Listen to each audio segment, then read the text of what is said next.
So mga kaibigan, blessed amazing afternoon, evening po sa inyong lahat. Naligaw po kami sa Valenzuela. Biglang nagutom. Ito, sa tindahan. So, pili mo kayo dyan. Sinong gutom? Talikod lang ano. Ay, wow. May french fries ka? Isa kang french fries?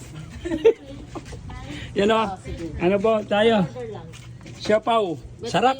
Masasarap to. Itong kulay, ano, itong ubi. Masarap na. Ubi, masarap. Oh, Na? Order. yan o. Ito si Mrs. Aguila. Mami Aguila. Ang mami agin, no? Ano? Oo. Yan o. Ito. Ito. Napakabait po itong ano. Dito, na nakatira. Yun ang kumati. Manakita niya yan eh. Sasahod na siguro. Sekreto na ako. Wow! Si Mami Aguila, pakay ka muna sa mga followers. Dinalan na mo, Gigi. Mami Aguila. Ang naman. Biglang nagutom po, biglang dito na napakabait po. Napakasarap po yung merienda namin. Ah. Yan po yun, no? Kapuri na po sa pasalubong yan napos. Mag-videoya po mo. Manilag ka pa sa atin. Naku Marites eh. Sige, God bless you po sa inyong lahat mga kaibigan. Mga kaibigan, no? God bless you. Missing natin po. Sobrang bait po nung may-ari ng tindahan. Giselle po ang pangalan, kapangalan po ni Mrs. Sila pong mag-asawa mo, sobrang bait po nila mga kaibigan. Sobrang bait.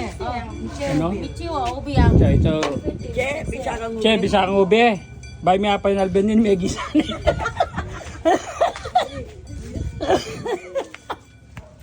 Ito mga kaibigan, no? Napakabait po nung ano, may ate din, si Ma'am Giselle. Sa yung mister niya. Sobrang bait po nila. Daming pinakain, daming pinamerienda sa amin. Ito, busog na busog si Mrs. Aguila. Ano Giselle dadalhin sa akin? Aray! Sorry na lang magsabi. Take out pa. Nagpa-take out pa kayo ah. Kanila naman talaga yan. Aro, sa susunod dito niyan. Araw-arawin niya. Kaya pag nangambe mo. Ako pa rin Alay, tatakot yung baha. Igit ko kasi baha kayo din. No, Giselle, kaibigan, lang no? wala nang baha dito, di ba? Hindi, dito naman So, sa nandito pa kami sa Valenzuela mga kaibigan. Sa Valenzuela City. Yan o. So, yan o. Sa Valenzuela po. Yan. Napakatahimik po. Yan o. Medyo makulimlim, mahangin. Pero hindi naman po umulan. Umambon lang po. God bless all po mga kaibigan.